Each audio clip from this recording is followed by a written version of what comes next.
একজন মানুষ মৃত্যুবরণ করে গেছে, আমাদের অনেক প্রিয়জনকে আমরা হারিয়েছি। তাদের মৃত্যুর পর আমরা জীবিতরা তাদের জন্য কি করতে পারি? নাম্বার এক, সবচেয়ে বড় করণীয় হলো তাদের জন্য আল্লাহর কাছে দোয়া করা। দোয়া করা আল্লাহ রাব্বুল আলামিনের কাছে মৃত ব্যক্তির জন্য জীবিত ব্যক্তির দোয়া অনেক বেশি উপকারী। আমরা তাদের অন্য কোনো উপকার করতে পারবো না, শুধু দোয়া করতে পারবো। আর দোয়াটা এত ইফেক্টিভ যে আমার মৃত মা বাবা আত্মীয় স্বজন যেই হন না কেন, তার জন্য যদি আমি চোখের পানি ফেলে একান্তে আল্লাহর সাথে একটু কথা বলি, আল্লাহ আমার বাবাকে, আমার মাকে, অমুককে বা তমুককে আপনি মাফ করে দিন, তার ভুল ত্রুটি ক্ষমা করে দিন, তিনি মানুষ ছিলেন, অনেক ভুল ত্রুটি নিশ্চয়ই হয়েছে, আপনি ক্ষমা করুন। আল্লাহ তাআলার কাছে এই জিনিসটা অনেক বেশি প্রিয়। তো আমরা মৃত ব্যক্তির জন্য দোয়া করব। দোয়ার ক্ষেত্রে তিনটা ফরম্যাট আছে আমাদের সমাজে, তিনটা ফরম্যাট। নাম্বার এক, দোয়ার একটা ফরম্যাট হলো নিজে দোয়া করা।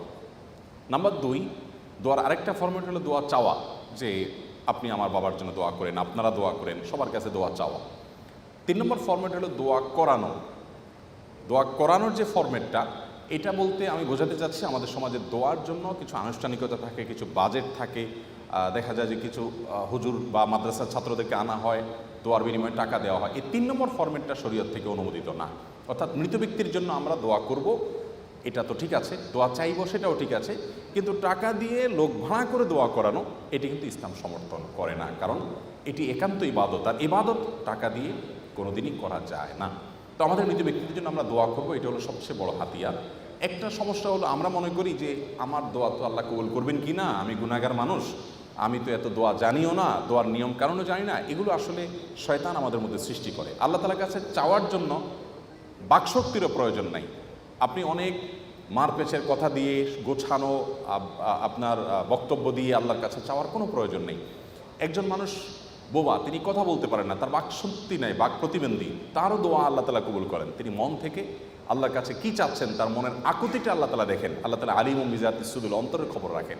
এই জন্য আপনি খুব গুছিয়ে কিছু বলতে পারছেন না, আপনি শুধু চোখের পানি ফেলতে জানেন, মনে মনে আল্লাহর কাছে চাওয়াটা পেশ করেন। আপনি আপনার বাবার, আপনার মায়ের, আপনার আত্মীয় স্বজনের জন্য মাগফিরাত আশা করেন, ক্ষমা আশা করেন, নাজাত আশা করেন, মুক্তি আশা করেন, জান্নাত প্রাপ্তির নিশ্চয়তা আশা করেন। শুধু এই কথাটাকে আপনি নিবেদন করেন, দুরূদ পড়ে আল্লাহ তাআলার কাছে দোয়াটা নিবেদন করেন, ইনশাআল্লাহ আল্লাহ তাআলা দোয়া কবুল করবেন।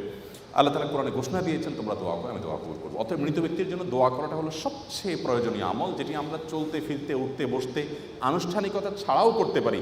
দোয়ার জন্য কোনো আনুষ্ঠানিকতার কোনো প্রয়োজন নাই। আপনি কর্মক্ষেত্রে আছেন, হঠাৎ আপনি নিরিবিলি বসে আছেন, আপনি মনে মনে দোয়া শুরু করে দেন। আপনি হাত তুলে দোয়া করার দরকার নেই, ওযু নাই, তাও আপনি দোয়া করতে পারেন। দোয়াটা এত সহজ একটা আমল, যার কারণে আমরা সর্বক্ষণ আমাদের মৃত ব্যক্তিদের জন্য, আত্মীয় স্বজনের দোয়া করব।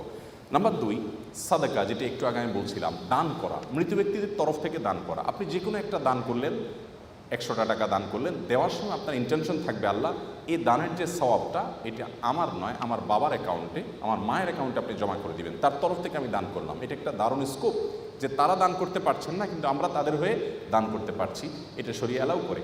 এবং এক্ষেত্রেও সাদকা জারিয়া সবচেয়ে উত্তম। একজন ব্যক্তি এসে নবী করিম সাল্লাল্লাহু আলাইহি ওয়াসাল্লামের কাছে বলেছেন, ইয়া রাসূলুল্লাহ, আমার একটা কূপ আছে, পানির, সেখান থেকে পানি পান করে মানুষ উপকার হয়, আমি এটা আমার মায়ের তরফ থেকে দান করতে চাই।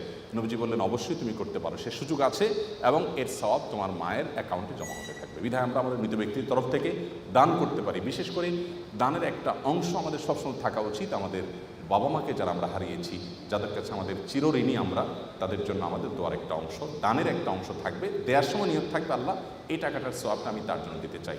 তার জন্য দিলে আল্লাহ তাআলা আপনাকেও মাহরুম করবেন না ইনশাআল্লাহ। নাম্বার তিন, হজ এবং উমরা।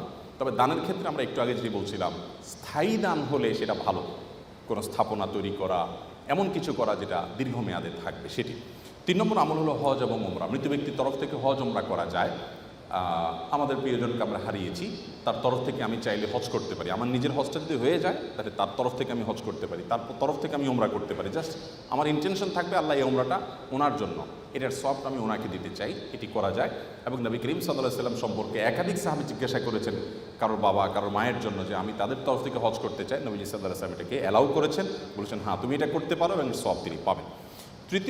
চতুর্থত যে আমলটি করতে পারি তা হলো রোজা।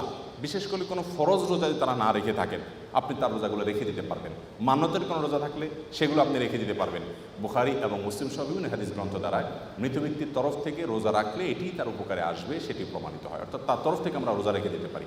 নামাজের বিষয়টা নিয়ে স্কলারদের মধ্যে মত পার্থক্য আছে, যে আমরা 2 রাকাত নামাজ পড়ি, তার সবটা তাদেরকে দিতে পারি কিনা।